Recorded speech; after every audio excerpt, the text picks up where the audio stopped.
Ako po si Ray Marcelura, ang operator ng DTF machine dito sa DT Dumaguete. Ang machine dito ay ginagamit ng 6 na araw na may total na 101 meters. Ito po yung printer head. Last palit po na printer head ng white is noong August 2023. Ito naman yung copy nga may 70% running condition pa po. Head clean. Punasan ng wiper pagkatapos mag-head clean.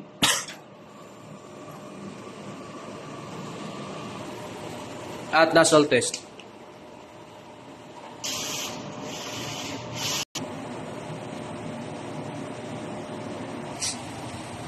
Ito na po yung ink tank system. Yung ink po is sakto lang.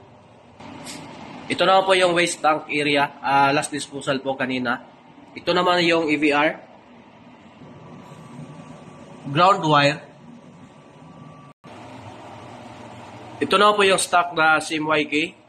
Tsaka white ink. Used ink at tsaka used powder. Dito na po yung stock ko na powder at film.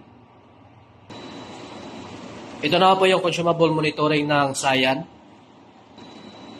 magenta, yellow, black, media, white ink, at powder.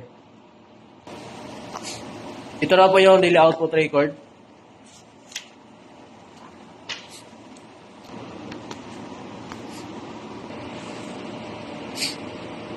Ito naman po yung printer daily checklist.